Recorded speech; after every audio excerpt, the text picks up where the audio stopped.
அஞ்சலிக்கு மர்ம ஃபோன் கால்கள். சித்தியோட ஏற்பட்ட குடும்ப சண்டை காரணமா சென்னையை காலி பண்ணிட்டு சொந்த ஊரான ஆந்திராவுக்கே ஓட்டம் பிடிச்சாங்க அஞ்சலி. அதனால சேட்ட படத்துக்கு அப்புறம் எந்த படத்துலயும் நடிக்காம இருந்தவங்க கொஞ்சம் இடைவேளைக்கு அப்புறம் இப்ப ஜெயம் ரவியோட சுராஜ் இயக்கிட்டு வரும் கிராமத்து படத்துல நடிச்சிட்டு இருக்காங்க. இருந்தாலும் தெலுங்கு கன்னடத்துல புதிய படங்கள் இருக்கிறதுனால முன்னாடி மாதிரி சென்னையில அவங்க முகாம் போடல. ஆந்திராவில புதிய பங்களா வாங்கி அங்கேயே செட்டில் ஆயிட்டாங்க.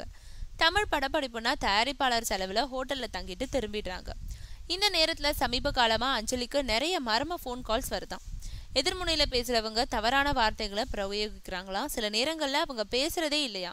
இப்படி அடிக்கடி நடக்குதான். ஆனா அந்த போன் நம்பர் யாருடையதுன்னு அஞ்சலி தரப்புல சர்ச் பண்ணுனா அது பப்ளிக் போனா இருக்கான். இது காரணமா இப்போ தன்னோட போன் நம்பரை ரகசியமா வச்சிருக்காங்க அஞ்சலி. சில முக்கியத்துவம் வாய்ந்த டைரக்டர் பட அதிபர்கள் கிட்ட மட்டும் தன்னோட நம்பரை கொடுத்துருக்கவங்க வேற யார் கேட்டாலும் கொடுக்க வேணான்னு சொல்லியிருக்காங்களாம்.